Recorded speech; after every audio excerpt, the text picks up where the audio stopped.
د خبرونو سرټکی مو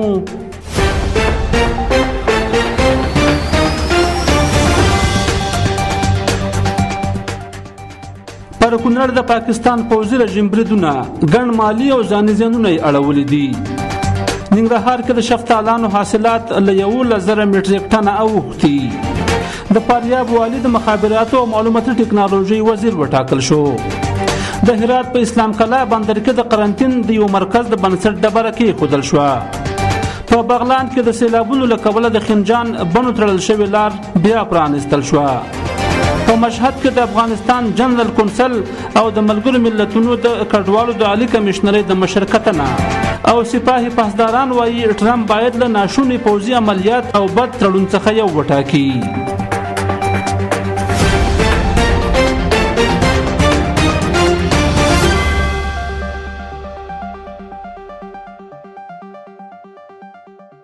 ستړي مشئ، زه پرویز څرګند یم. اوس هم بشپړ خبرونه.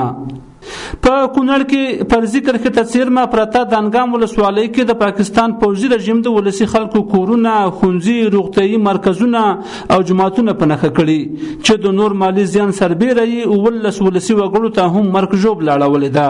د انګام ولسوال مولوي عمر صدیق وایي د پاکستان پوځي رژیم د مجاهدینو سره د جګړې توان د لاس ورکړي، نو ځکه ولسی خلکو کورونه، کلینیکونه، جماعتونه او تعلیمي ادارې په نښه کوي. دته په خبره درې ولسی وګړي شهیدان کړي او 14 نور یې ټپیان کړي چې مېرمنې او ماشومان پکې شامل دي. د جون او هلکانو 2 ښوونځي، یو روغتیايي مرکز، 2 جماعتونه یې ویجاړ کړي او 8 څاروي هم وژلي دي. د سیمې اوسیدونکو وایي د پاکستان پوځي رژیم جنگي جنایتونه تر سره کوي او بیګناه ولسی وګړي په نښه کوي.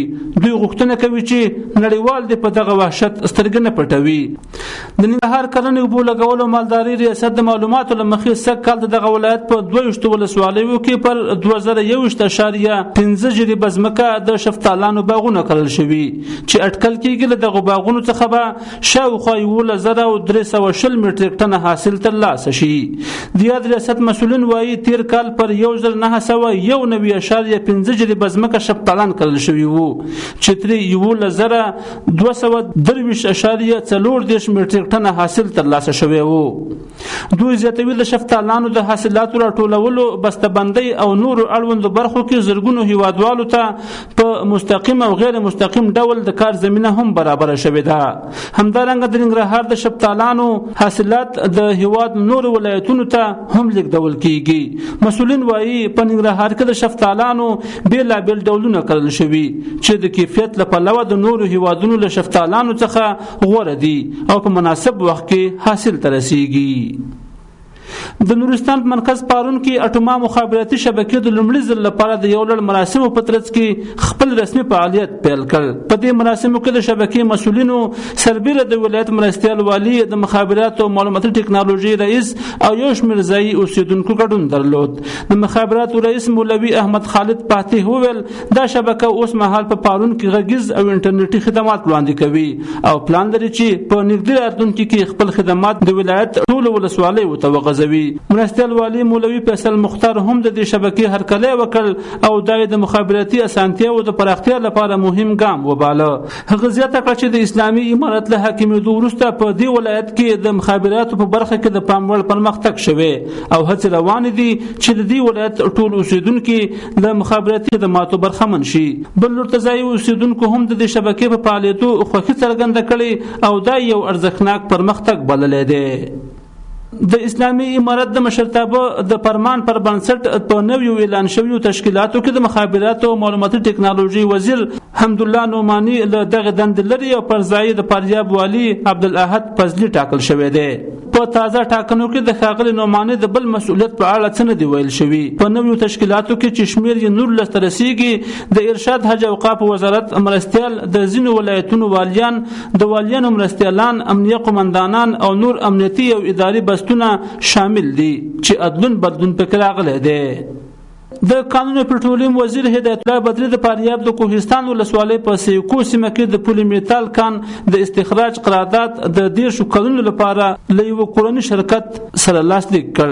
د قانون پټرولیم وزارت د خبرپاڼې لمخې قراردادي شرکت به د 1.12 کیلومتر مربع په اوږدوالي پر دغه کان 24.3 میلیونه ډالر پانګونه وکړي. د هرات په اسلام کلا بندر کې د قرنطین د یو مرکز د بنسټ ډبره کې خودل شو. د هرات ولایت د اسلام کلا بندر په سرحدي سیمه کې د ایزولوشن قرنطین د یو مرکز د بنسټ ډبره د اړوندو ادارو د مسولانو په حضور کې خودل شو چې لګښت یې ل 4 لک افغانۍ څخه زیات اټکل شوی دی. دا مرکز د عامه روغتیا وزارت او د او سی سی ډي بنسټ ترمنځ د هوکړلیک پر بنسټ د روغتیايي خدماتو د پیاوړتیا او د دې مهم سرحدي بندر د ساري ناروغیو د کنټرول د وړتیا لوړولو لپاره جوړیږي چې د روغتیا نړیوالې ټولنې له لوري تمویلېږي. چارواکو ویلي چې د دې مرکز د جوړېدا سره بعد روغتیايي خدماتو د وړاندې کولو وړتیا د پام وړ خشي او په ځانګړې توګه بعد د ساري ناروغیو د مخنیوي او څارنې ستونزې راکمې شي. په پای کې چارواکو د پروژې د کارونو پر چټکتیا او د هرات ولایت د روغتیايي خدماتو د ښه والي لپاره د همکارۍ پر پراخولو ټینګار وکړ.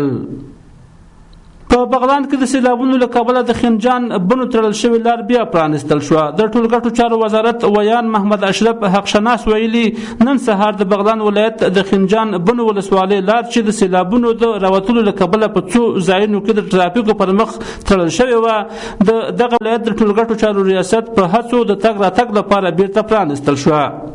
د نوموړي د څرګندونو له مخې د بغلان د ټولګټو چارو ریاست عملیاتي ډلې سمدستي د سیلابونو د رامنځته کېدا وروسته سیمې ته استول شوې وي. له 2 ساعتونو د کار وروسته یې دغه لاره پاکه او بیرته پرانستلې ده. په مشهد کې د افغانستان جنرال کونسل نور محمد متوکل د ملګرو ملتونو د کډوالو د عالی کمشنرۍ د دفتر له مشر داننجایا باټارای سره ولیدل. په دې لیدنه کې د خراسان رضوي د اتباعو او کډوالو د څانګې په ګډون د درې اړخیزې همغږۍ کمیټې پر جوړولو بحث وشو او د دواړو خواو د کډوالو د اقتصادي او هویتي ننګونو حل لارې وارزولې. همدارنګه په دې ناسته کې د ښوونیزو او روغتیايي ودانیزو بنسټونو د پراختیا او د کډوالو لپاره د مالي ملاتړ د پیاوړتیا پر اړتیا ټینګار شوی دی.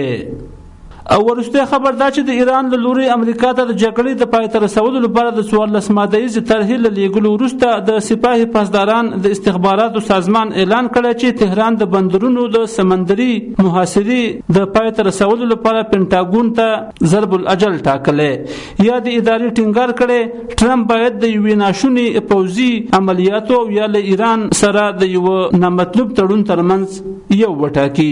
په دې اعلامیه کې هم دا راځول شوی چې د امریکا لپاره د پریکړې کولو فضا محدوده شوې ده.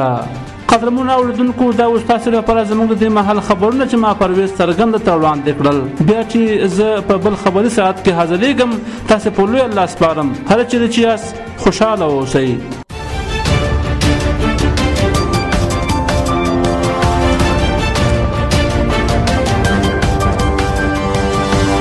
Thank you.